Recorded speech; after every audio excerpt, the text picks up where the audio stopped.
ನಮಸ್ಕಾರ. ಆಹಾರ, ಆರೋಗ್ಯ, ಅಧ್ಯಾತ್ಮ ಈ ಸಂಸ್ಕಾರದ ಬೆಳಕಿಗೆ ತಮ್ಮೆಲ್ಲರಿಗೂ ಸ್ವಾಗತ, ಸುಸ್ವಾಗತ. ಇವತ್ತು ನಮ್ಮೊಂದಿಗಿದ್ದಾರೆ ಅತ್ಯಂತ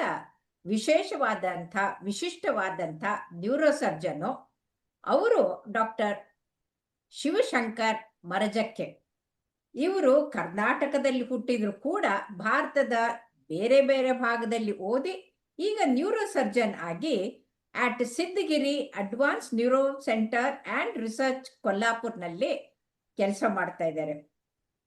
ಕರ್ನಾಟಕದ BLD-ನಲ್ಲೇ MBBS ಮಾಡಿ ಮುಂದೆ ಗುಜರಾತ್ನಲ್ಲಿ ಅವರು MS ಜನರಲ್ ಸರ್ಜರಿ ಮಾಡಿ ಗೋಲ್ಡ್ ಮೆಡಲಿಸ್ಟ್ ಆಗಿ ಗುಜರಾತ್ ಯೂನಿವರ್ಸಿಟಿಯಿಂದ MCH-ನ್ನ ಶ್ರೀ ಚಿತ್ರಾನಿಂದ ಮಾಡಿ ಹಲವು ಪ್ರಸಿದ್ಧವಾದಂಥ ಪೇಪರ್ಗಳನ್ನು ಪಬ್ಲಿಷ್ ಮಾಡೋದ್ರ ಜೊತೆಗೆ ಅವರು ಅತ್ಯಂತ ಸುಪ್ರಸಿದ್ಧವಾದಂಥ ಕರುಣಾಮಯಿಯಾದಂಥ ನ್ಯೂರೋಸರ್ಜನ್ ಅಂತ ಹೆಸರು ಮಾಡಿದ್ದಾರೆ. ಒಂದು ವರ್ಷಕ್ಕೆ ಏನಾದರೂ 500ಕ್ಕಿಂತ ಹೆಚ್ಚು ಬ್ರೈನ್ ಸರ್ಜರಿ ಮಾಡ್ತಾ ಇದ್ದಾರೆ. ಅದು ಕೂಡ ಜನರಿಗೆ ಅಫೋರ್ಡೆಬಲ್ ಕಾಸ್ಟ್. ಹೊರಗಡೆಗೆ ಲಕ್ಷಾಂತರ ರೂಪಾಯಿ ಇರೋದನ್ನ ಇವರು ಸಾವಿರಾರು ರೂಪಾಯಿನಲ್ಲಿ ಮಾಡಿ ಅವರ ಜೀವ ಉಳಿಸ್ತಾ ಇದ್ದಾರೆ. ಬನ್ನಿ ಅವರೊಂದಿಗೆ ಮಾತಾಡೋಣ. ನಮಸ್ಕಾರ ಡಾಕ್ಟರ್ ಶಿವಶಂಕರ್ ಅವರೇ. ನಮಸ್ತೆ. ನೀವು ನಮ್ಮ ಕರ್ನಾಟಕದ ಸದಲ್ಗ ಅಂತಂದ್ರೆ ಯಡಿಯೂರ ಹತ್ರನೇ ಹುಟ್ಟಿ ಬೆಳೆದು ಇಲ್ಲೇ ಓದಿ ಈಗ ನೀವು ಎಲ್ಲಾ ಜನರಿಗೂ ಸೇವೆ ಮಾಡ್ತಾ ಇದ್ದೀರಿ. ನನ್ನ ಒಂದು ಪ್ರಶ್ನೆ ಅಂತಂದ್ರೆ, ಈ ನ್ಯೂರೋ ಸರ್ಜರಿ ಅಂದ್ರೆ ಬ್ರೈನ್ದು ಸರ್ಜರಿ ಮಾಡೋದು, ಶಸ್ತ್ರಚಿಕಿತ್ಸೆ ಅಷ್ಟು ಸಾಮಾನ್ಯ ಅಲ್ಲ. ಯಾಕಂದ್ರೆ ಬ್ರೈನ್ ಕೂಡ ಬಹಳ ಕಾಂಪ್ಲಿಕೇಟೆಡ್. ಒಂದು ಚೂರು ಆ ಕಡೆ ಈ ಕಡೆ ಆಗ್ಬಿಟ್ರೆ ಕಾಂಪ್ಲಿಕೇಶನ್ಸ್ ಜೊತೆಗೆ ಆ ವ್ಯಕ್ತಿಯ ಮಾತು ಹೋಗ್ಬೋದು, ಕೈಕಾಲು ಹೋಗ್ಬೋದು, ಇನ್ನೇನಾದ್ರೂ ಹೋಗ್ಬೋದು. ಹಾಗಾಗಿ ಜನರಲ್ಲಿ ಆತಂಕ ಇರುತ್ತೆ. ಈ ಆತಂಕದ ಜೊತೆಗೆ ಈ ಖರ್ಚಿದು ಒಂದು ಭಾರ. ಅವರು ಸಾಲ ಸೋಲ ಮಾಡ್ಕೊಂಡು ಮನೆ ಮಠ ಹೊಲ ಮಾರ್ಕೊಂಡು ಬರ್ಬೇಕಾಗತ್ತೆ. ಹಾಗಾಗಿ ಈ ನ್ಯೂರೋ ಸರ್ಜರಿ ಅಂದ್ರೆ ಬ್ರೈನ್ ಕನ್ಸರ್ನ್ಡ್ ಯಾವುದೇ ಕಾಯಿಲೆ ಬಂದ್ರೆ ಈ ವ್ಯಕ್ತಿಯ ಅಂದ್ರೆ ವೈದ್ಯರ ಕೌಶಲ್ಯ ಮತ್ತು ಎಕ್ಸ್ಪರ್ಟೈಸ್ ಜೊತೆಗೆ ಅವ್ರಿಗೆ ಕನ್ಸರ್ನ್ಡು ಕೈಂಡ್ನೆಸ್ ಹೇಗಿರ್ಬೇಕು ಅಂತ ನಿಮಗೇನ್ ಅನ್ಸುತ್ತೆ? ಚೆನ್ನಾಗಿ ತಾವು ಕ್ವಶನ್ ಕೇಳ್ತಾ ಇದ್ದೀರಿ. ಇದರಲ್ಲಿ ತಾವ್ ಹೇಳಿದಾಗೆ ಮಿದುಳು ಆಮೇಲೆ ನರಬಳ್ಳಿ ಸ್ಪೈನಲ್ ಕಾರ್ಡ್ ಅಂತೀವಲ್ಲ, ಇದರಲ್ಲಿರುವಂತ ಪ್ರತಿಯೊಂದು ಮಿಲಿಮೀಟರ್ ಅಲ್ಲೂ ಒಂದು ಇಂಪಾರ್ಟೆಂಟ್ ಫಂಕ್ಷನ್ಸ್ ಇರುತ್ತೆ. ಸೊ ಹೀಗಾಗಿ ಮಿದುಳಿಗೆ ಅಥವಾ ಸ್ಪೈನಲ್ ಕಾರ್ಡ್ ಏನಾದ್ರು ಅಥವಾ ನರಗಳಿಗೆ ಏನಾದ್ರು ತೊಂದರೆ ಆದ್ರೆ ಆಪರೇಷನ್ಸ್ ಮಾಡ್ಬೇಕು ಅಥವಾ ಕಾಯಿಲೆಗೆ ನಾವು ಒಂದು ಟ್ರೀಟ್ಮೆಂಟ್ ಕೊಡಬೇಕು ಅಂತಂತಂದ್ರೆ ನಮ್ಮಲ್ಲಿರುವಂತ ಸ್ಕಿಲ್ಸ್, ಪ್ರಿಸಿಷನ್ಸ್, ಆಮೇಲೆ ಟೆಕ್ನಾಲಜಿ, ಟೀಮ್ ವರ್ಕ್ ಜಾಸ್ತಿ ಬೇಕಾಗತ್ತೆ. ಸೊ ಅದ್ರ ಜೊತೆ ಯಾವಾಗ ಈ ಪೇಷಂಟ್ಸ್ ನಮ್ಮ ಹತ್ರ ಬರ್ತಾರೆ, ಸೊ ಅವ್ರಿಗೆ ಇದಕ್ಕಿಂತ ಜಾಸ್ತಿ ಬೇಕಾಗಿರೋದು ಕಂಪ್ಯಾಷನ್, ಕೇರ್, ಆಮೇಲೆ ಕಾಳಜಿ ಅವರೆಲ್ಲ ಬೇಕಾಗತ್ತೆ. ಸೊ ನಾವು ಬಹುಶಃ ಡಾಕ್ಟರ್ ಆಗಿ ನಮ್ಮ ಮೆಡಿಸಿನ್ಸ್ ಅಥವಾ ಸರ್ಜರಿ 50% ಅವರ ಕಾಯಿಲೆಯನ್ನ ಗುಣಮುಖ ಮಾಡ್ಬೋದು. So 50% how we deal with their disease and their mental issues at the tough time of their life. ಅವರು ಈ ಜೀವನದಲ್ಲಿರುವಂತ ಒಂದು ಕಠಿಣ ಸಮಯ ಅಂತ ಅವ್ರಿಗೆ ಬಂದಿರುತ್ತೆ. ಸೊ ಹೀಗಾಗಿ ನಾವು ಆ ಸಮಯವನ್ನ ಅವ್ರನ್ನ ಮೆಂಟಲಿ ಅವ್ರನ್ನ ಹೆಂಗ್ ಕಂಫರ್ಟೇಬಲ್ ಮಾಡ್ಬೋದು ಅಥವಾ ಅವ್ರಿಗೆ ಏನ್ ಬೇಕಾಗಿರುತ್ತೆ, that is the most compassionate care they need, and we as a neurosurgeon or any doctor who need to provide that. So most of the time people have a misconception that when there is a disease to the brain or spine, ಮಿದುಳಿಗೆ ಆಮೇಲೆ ನರಬಳಿಗೆ ಏನಾದ್ರು ಕಾಯಿಲೆ ಆದ್ರೆ ಅದರಿಂದ ಬಹುಶಃ ಒಂದು ಬದುಕುಳಿಕ್ಕಿಲ್ಲ ಅಥವಾ ಕಾಯಿಲೆ ಆದ್ರೆ ಕೈಕಾಲು ಹೋಗ್ಬೋದು ಅಥವಾ ನಮಗ ಕಂಪ್ಲೀಟ್ ಮೆಮರಿ ಲಾಸ್ ಆಗ್ಬೋದು ಅಂತ ಒಂದು ದೊಡ್ಡ ಮಿಸ್ಕನ್ಸೆಪ್ಷನ್ ಜನಗಿರುತ್ತೆ. ಸೊ ಇದನ್ನ ಅವರು ದೂರ ಮಾಡ್ಕೊಂಡು ಡಾಕ್ಟರ್ ಹತ್ರ ಒಂದು ವಿಶ್ವಾಸಕ್ಕೆ ಬಂದಿರ್ತಾರೆ. ಸೊ ನಾವು ಅವ್ರ ವಿಶ್ವಾಸಕ್ಕೆ we have to stand with their expectations and their trust that they keep in us in the tough times. ಹೌದು. ಯಾಕಂದ್ರೆ ನಾನು ಕೇಳಿದ್ದೀನಿ, ಎಷ್ಟೋ ಜನ ನನ್ನ ಹತ್ರ ಬಂದಾಗ ಡಾಕ್ಟ್ರೇ ನಿಮ್ ಜೊತೆಗೆ ಮಾತಾಡಿದ ತಕ್ಷಣ ಅರ್ಧ ಕಾಯಿಲೆ ಹೊರಟೋಯ್ತು ಅಂತಂತಾರೆ. ಯಾಕಂತಂದ್ರೆ ಅವ್ರಿಗೆ ಒಂದು ಭರವಸೆ ಬೇಕಾಗಿರತ್ತೆ. ಆತಂಕ ಟೆನ್ಷನ್ ನಲ್ಲಿದ್ದಾಗ ಅವ್ರಿಗೆ ಒಂದು ಮುಳುಗುವವನ್ಗೆ ಹುಲ್ಲು ಕಡ್ಡಿ ಹಾಗೆ ಇರ್ತಾರೆ. ಅಂತ ಸಮಯದಲ್ಲಿ ನಾವು ಸರಿಯಾಗಿ ಮಾತಾಡಿದ್ರೆ, ಕೋಪ ಮಾಡ್ಕೊಂಡ್ರೆ, ರೇಗಾಡಿದ್ರೆ ಅವ್ರಿಗೆ ಇನ್ನೂ ಗಾಬರಿ ಆಗಿ ಹೋಗ್ಬಿಡುತ್ತೆ. ಹಾಗಾದ್ರೆ ನೀವು ಹೇಗೆ ಬ್ಯಾಲೆನ್ಸ್ ಮಾಡ್ತೀರಾ? ಟೆಕ್ನಿಕಲಿ ಬಹಳ ಚೆನ್ನಾಗಿರ್ಬೇಕು, ಅದ್ರ ಜೊತೆಗೆ ಕೈಂಡ್ನೆಸ್ಸು ಇರಬೇಕು. ಈ ಎರಡನ್ನು ಅಂದ್ರೆ EQಗಳು ಎರಡು, ಎಫಿಷಿಯನ್ಸಿ ಒಂದು, ಇನ್ನೊಂದು ಎಮೋಷನಲ್ ಕೋಶಂಟು, ಎರಡನ್ನು ಹೇಗೆ ಬ್ಯಾಲೆನ್ಸ್ ಮಾಡ್ತೀರಾ? ಇದು ಒಂಥರ ಆಧ್ಯಾತ್ಮಿಕವಾಗಿ ಇದನ್ನ ಚೆನ್ನಾಗಿ ಹೇಳುವ ಅಂತ ನಾನು ಅನ್ಕೊಂತೀನಿ. So what I believe and practise is that we are just an instruments in the hands of God. ನಾವು Yes. ಆ ದೇವರ ಕೈಯಲ್ಲಿರುವಂತ ಒಂದು ಉಪಕರಣ ಮಾತ್ರ. ನಾವು ಏನೋ ಹೌದು. ಮಾಡ್ತೀವಿ ಅಂತ ನಮ್ಮ ಭ್ರಮೆ ಅಂತ ನನಗನ್ಸುತ್ತೆ. ಹೌದು so we have to just align with his wavelength. So ಹೌದು. ಅವಾಗ ನಾವ್ ಯಾವಾಗ ದೇವರೇ ನಮ್ ಕೈಯಿಂದ ಮಾಡ್ಕೊಂತ ನಾವು ತಿಳ್ಕೊಂಡ್ರೆ, so he does the best for the patients. So just ಹೌದು. Instruments in the hand. So ಹೌದು. ಹೀಗಿದ್ದಾಗ ನಾವೇನ್ ಅರ್ಥ ಮಾಡ್ಕೋಬೇಕು ಅಂತಂದ್ರೆ, ಯಾವಾಗ ಪೇಷಂಟ್ಸ್ ಒಂದು ಹಾಸ್ಪಿಟಲ್ ಬರ್ತಾರೆ, ನೋ ಬಡಿ ಯಾರಾದ್ರೂ ಖುಷಿಯಿಂದ ಆಸ್ಪತ್ರೆಗೆ ಯಾರು ಬರಲ್ಲ. ಸೊ ಹೌದು. That will be the toughest time of their life. ಅವ್ರಿಗೆ ಹೌದು. ಬಹಳ ಕಠಿಣವಾದ ಸಮಯದಿರುತ್ತೆ. ಸೊ ಅದರಲ್ಲಿ ಅವ್ರು ನಮ್ಮ ಹತ್ರ ಬರೀ ಕಾಯಿಲೆ ಅಷ್ಟೇ ಅಲ್ಲದೆ ಅವ್ರಿಗೆ ಆ ಸ್ಟ್ರೆಸ್ ಅನ್ನ ನಮ್ಮ ಮುಂದಿಟ್ಕೊಂಡು ಅವ್ರ ತಮ್ಮ ಒಂದು weakest part of their life they present to us. ಹೌದು. ಸೊ ಹೀಗಿದ್ದಾಗ we have to be the strength in their life. So we have to heal the disease, thinking that we are not as a healer, but we are just an instrument in the hands of God. So ಈ concept ಇಂದ ನಾವು ಯಾವಾಗ ನಾವು ಏನು ಅವ್ರ ಜೊತೆ ಮಾತಾಡೋದಾಗ್ಲಿ, ಅಥವಾ ಯಾವ್ದು ನಾವು ಮೆಡಿಸಿನ್ಸ್ ಕೊಡ್ಬೇಕಾದ್ರಾಗ್ಲಿ, ಅಥವಾ ಯಾವ ಸರ್ಜರಿ ಮಾಡ್ಬೇಕಾದ್ರಾಗ್ಲಿ, ನಾವು ಈ ಥಾಟ್ ಇಂದ ಮಾಡಿದ್ರೆ definitely the God will heal their diseases just through we as an instrument. ಖಂಡಿತ ಖಂಡಿತ. That is what I believe. ಸತ್ಯ. I also agree with you. ಈಗ Yes. ಸಿದ್ಧಗಿರಿ ಈ ಇನ್ಸ್ಟಿಟ್ಯೂಷನ್ ನಲ್ಲಿ, ಅದು ಕೊಲ್ಲಾಪುರದ ಊರಿನಲ್ಲಿ ಇದೆ. ಹಾಗಾಗಿ ಅದ್ರ ಬಗ್ಗೆ ಸ್ವಲ್ಪ ನಮ್ಗೆ ಹೇಳಿ, ಏನು ವಿಶೇಷತೆ ಅದು ಅಂತ. ಇದು ನಮ್ಮ ಕೊಲ್ಹಾಪುರ್ ಮಹಾರಾಷ್ಟ್ರದ ಒಂದು ಗಡಿ ಜಿಲ್ಲೆ. ಸೊ ಇಲ್ಲಿಂದ ಒಂದು 7-8 ಕಿಲೋಮೀಟರ್ ಅಲ್ಲಿ ಕರ್ನಾಟಕ ಬರುತ್ತೆ. ಸೊ ನಾನು ಬೇಸಿಕಲಿ ಕರ್ನಾಟಕದವನು. ಆಮೇಲೆ ಇದು ಕರ್ನಾಟಕದಿಂದ 7 ಕಿಲೋಮೀಟರ್ ಬಾರ್ಡರ್.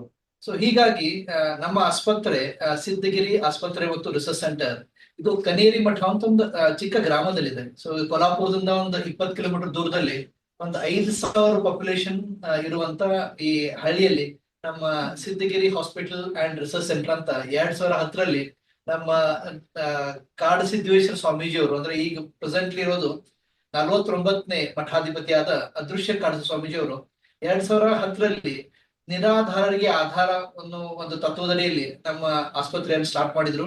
ಉದ್ದೇಶ ಏನಿತ್ತು ಅಂತಂದ್ರೆ, ಮೆಟ್ರೋ ಸಿಟಿಯಲ್ಲಿರುವಂತ ಕಾರ್ಪೊರೇಟ್ ಸುವಿಧೆಗಳನ್ನ ಹಳ್ಳಿಗಳಿಗೆ ತಂದು ಜನರಿಗೆ ನೋ ಪ್ರಾಫಿಟ್ ನೋ ಲಾಸ್ ಅಲ್ಲಿ ನಿರಾಧಾರರಿಗೆ ಆಧಾರ ಆಗುವಂತ ಒಂದು ಕಾನ್ಸೆಪ್ಟ್ ಅಲ್ಲಿ ಸ್ವಾಮೀಜಿ ಅವರು ಈ ಆಸ್ಪತ್ರೆ ಸ್ಟಾರ್ಟ್ ಮಾಡಿದ್ರು.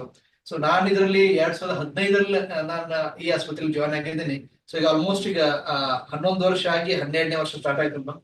ಸೊ ನಾವು ಹಳ್ಳಿಯಲ್ಲಿ ಇದ್ರೂ we are not compromised on the technology and the compassionate care and being in a divine place. ನಾವಿರುವಂತದ್ದು ಒಂದು ಆಧ್ಯಾತ್ಮಿಕ, ಆಮೇಲೆ ಧಾರ್ಮಿಕ, ಆಮೇಲೆ ಒಂದು ಯೋಗಿಕ ಸ್ಥಾನ.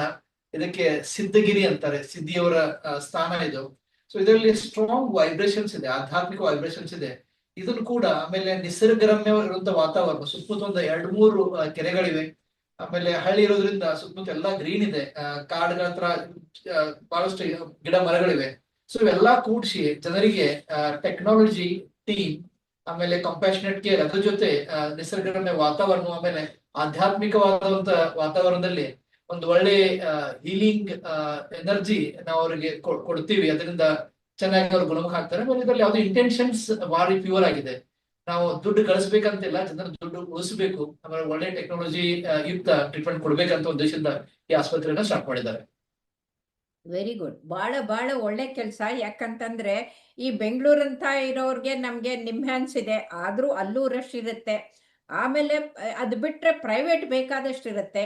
ಆದ್ರೆ ಹಳ್ಳಿಗಾಡಿನಲ್ಲೂ ಕೂಡ ಸುತ್ತಮುತ್ತಲು ಜನರಿಗೆ ಅತ್ಯಂತ ಒಂದು ಏನು ಅಂತೀರಾ, ಅಫೋರ್ಡಬಲ್ ಕಾಸ್ಟ್ ಅಲ್ಲಿ ಟ್ರೀಟ್ಮೆಂಟ್ ಕೊಡೋದು ಬಹಳ ಮುಖ್ಯ. ಹಾಗಾಗಿ ಈಗ ನೀವು ಮಾಡಿರುವಂತಹ ಚಿಕಿತ್ಸೆಗಳಲ್ಲಿ ಯಾವ್ದಾದ್ರು ರೋಚಕವಾದಂತಹದ್ದು, ಚಾಲೆಂಜಿಂಗ್ ಅನ್ಸಿದಂಥದ್ದು, ಬಹಳ ಕಠಿಣ ಅನ್ಸಿದಂತಹದ್ದು ಯಾವ್ದಾದ್ರು ಒಂದು ಕೇಸ್ ಬಗ್ಗೆ ನಮ್ಗೆ ದಯವಿಟ್ಟು ತಿಳಿಸಿ. ಮಿದುಳು ಅಂದ್ಮೇಲೆ ನಾವು ಕಾಮನ್ ಆಗಿ ಹೆಡ್ ಇಂಜುರೀಸ್, ಆಕ್ಸಿಡೆಂಟ್ ಆದ್ರೆ ಹೊಡೆದ್ರೆ, ಅಥವಾ ಸ್ಪೈನ್ ಕಾರ್ಡ್ ಇಂಜುರಿ ಅಥವಾ ಇದಾದ್ರೆ ಮಾಡುವಂತ ಆಪರೇಷನ್ಸ್ ಅನ್ನ ಕಾಮನ್ ಆಗಿ ಯಾರು ನ್ಯೂರೋ ಸರ್ಜನ್ಸ್ ಮಾಡ್ತಾರೆ. ಸೊ ಅದಕ್ಕೆ ಜಾಸ್ತಿ ಟೆಕ್ನಾಲಜಿ ಅಥವಾ ಟ್ರೈನಿಂಗ್ ಬೇಕಾಗಿಲ್ಲ. ಯಾಕಂದ್ರೆ ನಾವು ಟ್ರೈನಿಂಗ್ ಮಾಡ್ಬೇಕಾದ್ರೆ ನಾವು ಇದು ರೂಟೀನ್ ಆಪರೇಷನ್ಸ್ ಮಾಡ್ತಿರ್ತೀವಿ. ಸೊ ಯಾವಾಗ ಕಾಂಪ್ಲೆಕ್ಸ್ ಸರ್ಜರೀಸ್ ಅಂತಂದ್ರೆ ಮಿದುಳಿಗೆ ಸಪ್ಲೈ ಮಾಡುವಂತ ರಕ್ತದ ನಾಳಗಳಿರುತ್ತಲ್ಲ, ಅದಕ್ಕೆ ಕಾಯಿಲೆ ಆದ್ರೆ ಕಂಪ್ಲೀಟ್ ಮಿದುಳನೆ ಹಾಳಾಗತ್ತೆ. ಸೊ ಹೀಗಾಗಿ ರಕ್ತನಾಳಿಗೆ ಸಂಬಂಧಪಟ್ಟಿದ್ದು ಕಾಯಿಲೆ ಇರುತ್ತಲ್ಲ, ಅದು ಹೈಲಿ ರಿಸ್ಕಿ ಸರ್ಜರಿ. ಆಮೇಲೆ ಅದರಲ್ಲಿ ಬಹಳ ಕಡಿಮೆ ಜನ ಭಾರತದಲ್ಲಿ ಈ ಸರ್ಜರಿಯನ್ನು ಮಾಡ್ತಾರೆ. ಸೊ ನಾವು ಹಳ್ಳಿಯಲ್ಲಿ ಇದ್ಕೊಂಡು ನನ್ನ ಗರ್ವದಿಂದ ಹೇಳಿ ಬಯಸ್ತಾ ಇದ್ದೀನಿ, ಈಗಿರುವಂತ ಅನ್ಯೂರಿಸಮ್ ಅಂತ ಮೇಡಮ್ ತಮ್ಗೆ ಗೊತ್ತಿದೆ, ರಕ್ತದ ನಾಳಗಳಿಗೆ ಒಂದು ಬಲೂನ್ ತರ ದೊಡ್ಡದಾಗಿ ಒಂಥರ ಬೆಳ್ಕೊಂಡಾಗ ರಕ್ತಸ್ರಾವ ಆಗುತ್ತೆ, ಅದ್ರಲ್ಲಿ ಬಹಳಷ್ಟು ಜನ ಜೀವ ಕಳ್ಕೊಂತಾರೆ. ಸೊ ಅಂತ ಕಾಯಿಲೆಗೆ ಒಂದು ಒಳ್ಳೆ ರಿಸಲ್ಟ್ ಕೊಡೋದು ಭಾರಿ ಚಾಲೆಂಜಿಂಗ್. ಸೊ ನಮ್ಮ ಆಸ್ಪತ್ರೆಯಲ್ಲಿ ನಾವು ಅನಿರಿಸಮ್ ಟ್ರೀಟು ಮಾಡ್ತೀವಿ. ಅದೇ ರೀತಿ ಆ ಟ್ರೀಟ್ಮೆಂಟ್ ಅಲ್ಲಿ ಬಹಳ ರೀತಿ ಟ್ರೀಟ್ಮೆಂಟ್, ಒಂದು ಕ್ಲಿಪ್ಪಿಂಗ್ ಮಾಡ್ಬೋದು, ಕಾಯಿಲಿಂಗ್ ಮಾಡ್ಬೋದು, ಮತ್ತೊಂದು ಕೆಲವೊಂದಿಗೆ ಇವು ಯಾವ್ದು ನಡೆಯೋದಿಲ್ಲ, ಬೈಪಾಸ್ ಬೇಕಾಗತ್ತೆ. ಸೊ ಸುಮಾರು ಅಂದ್ರೆ ನಾವು ಹಾರ್ಟ್ ನಲ್ಲಿ ರಕ್ತನಾಳ ಬ್ಲಾಕ್ ಆದಾಗ ಹೇಗೆ ಬೈಪಾಸ್ ಮಾಡ್ತೀವೋ ಹಾಗೆ ಬ್ರೈನ್ ನಲ್ಲಿ ಏನಾದ್ರೂ ರಕ್ತನಾಳ ಪ್ರಾಬ್ಲಮ್ ಆದ್ರೆ ಅದು ಕೂಡ ಆಗತ್ತೆ ಅಂತ. ಮಿದುಳಿಗೆ ರಕ್ತನಾಳನ ಮಿದುಳಿಗೆ ಹೋಗುವಂತ ರಕ್ತನಾಳ ಹಾಳಾದ್ರೆ ಸೊ ಅದನ್ನ ನಾವು ಬೈಪಾಸ್ ಮಾಡ್ಬಿಟ್ಟು ಹೊರಗಡೆಯಿಂದ ರಕ್ತ ಸಪ್ಲೈ ಕೊಡ್ತೀವಿ. ಸೊ ಇದಕ್ಕೊಂದು ಎಕ್ಸಾಂಪಲ್ ಹೇಳ್ಬೇಕಂತಂದ್ರೆ, ನನ್ನ ಒಂದ್ 7-8 ವರ್ಷ ಹಿಂದ್ಗಡೆ ಒಬ್ಳು 50 ವರ್ಷ ಹೆಣ್ಮಗಳು, ಅವಳಿಗೆ ನಾವು ಇಂಟರ್ನಲ್ ಕ್ಯಾರಟೆಡ್ ಆರ್ಟರಿ ಅಂತೀವಿ. ಸೊ ಮೇನ್ ರಕ್ತದ ನಾಳ ಇರುತ್ತಲ್ಲ, ಅದಕ್ಕೊಂದು ಊತ ಅನ್ಯೂರಿಸಮ್. ಅದು ಎಷ್ಟು ದೊಡ್ಡದಾಗಿತ್ತು ಅಂದ್ರೆ it was the world's first successful surgery. ಗಂಟರ ಆಗಿ ಅದು ಹಲ್ಲಿನ ತರ ಬಂದು, ಯೂಶಲಿ ಮಿಡಲ್ ಎಷ್ಟು ಅದು size maximum is 1 to 2 millimeters. ಆಮೇಲೆ ಅದು ಒಡೆದ ಮೇಲೆ ಬಾರಿ ಒಂದ್ ದೊಡ್ಡ ಮಿದುಳ ಮೇಲೆ ಒಳ್ಳೆ ಅದನ್ನ ಊತ ತಂದು, ಆಮೇಲೆ ಬ್ಲೀಡಿಂಗ್ ಆಗಿ ಮಿದುಳನ್ನ ಹಾಳು ಮಾಡುತ್ತೆ, ಆಮೇಲೆ ಪೇಷಂಟ್ ತೊಂದರೆ ಮಾಡುತ್ತೆ. ಸೊ ಇದರಲ್ಲಿ it was almost around 10 centimeters. So ಇಲ್ಲಿಂದ ಇಲ್ಲಿವರೆಗೆ ಅನ್ಯೂರಿಸಮ್ ಇತ್ತು, ಕಣ್ಣಿಂದು ಎಲ್ಲ ಹೊಡೆದೋಗಿತ್ತು. World's largest aneurysm. ಸೊ ಅವಳಿಗೆ ಅದು ಒಡೆದ ಮೇಲೆ ರಕ್ತಸ್ರಾವ ಆಗ್ಬಿಟ್ಟು ಮೂಗು ಆಮೇಲೆ ಬಾಯಿಯಿಂದ ರಕ್ತ ಬರ್ತಾ ಇತ್ತು. So was almost on death bed.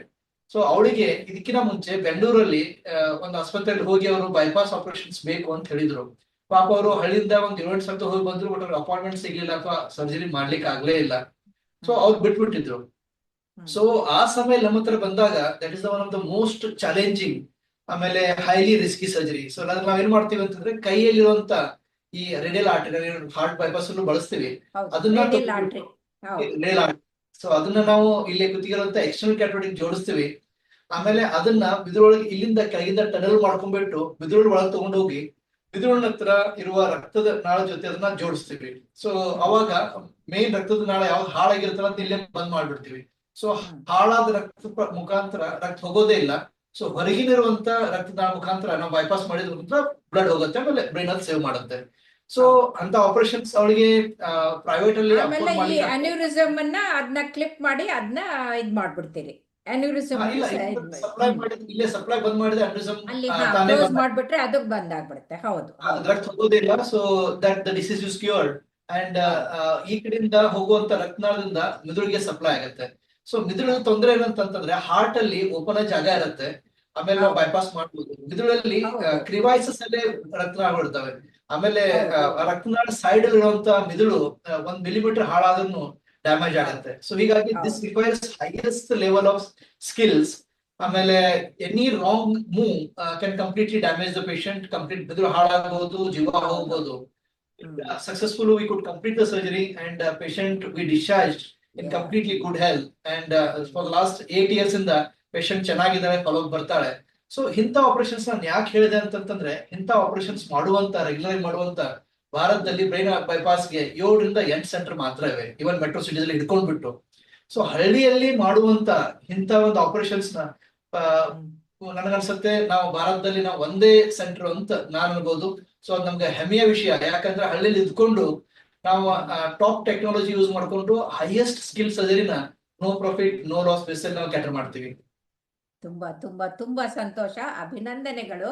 ಯಾಕಂತಂದ್ರೆ ನಾನು ಕಾರ್ಡಿಯಾಲಜಿಸ್ಟ್ ಆಗ್ಬಿಟ್ಟು ಕಾರ್ಡಿಯಾಲಜಿಸ್ಟ್ ಆಗಿ ಬೈಪಾಸ್ ಸರ್ಜರಿಗಳು ಎಲ್ಲರಿಗೂ ಗೊತ್ತು ಜಗತ್ತಿನಾದ್ಯಂತ. ಆದ್ರೆ ಬ್ರೈನ್ಗೂ ಕೂಡ ಬೈಪಾಸ್ ಸರ್ಜರಿ ಮಾಡಿ ಆ ಡ್ಯಾಮೇಜ್ ಆಗಿರೋ ಅನ್ಯೂರಿಸಮ್ ನ ಅದಕ್ಕೆ ಬ್ಲಡ್ ಸಪ್ಲೈ ಕಟ್ ಮಾಡಿ ಜೀವ ಉಳಿಸಿ, ಅವ್ರಿಗೆ ಜೀವ ಉಳಿಸೋದ್ರ ಜೊತೆಗೆ ಅವ್ರ ಬ್ರೇನು ಮತ್ತೆ ಸ್ಪೀಚು ಕೈಕಾಲನ್ನು ಉಳಿಸ್ತಿರಲ್ಲ. ದೊಡ್ಡ ದೊಡ್ಡ ನಮಸ್ಕಾರ. ಅದಲ್ದೇ ನೀವು ಅವ್ರಿಗೆ ಜಾಸ್ತಿ ಖರ್ಚಿಲ್ದನೆ ಮಾಡ್ತಾ ಇರೋದು ಅದ್ಭುತ. ಧನ್ಯವಾದಗಳು ಡಾಕ್ಟರ್ ಶಿವಶಂಕರ್ ಅವರೇ. ನಮಸ್ಕಾರ.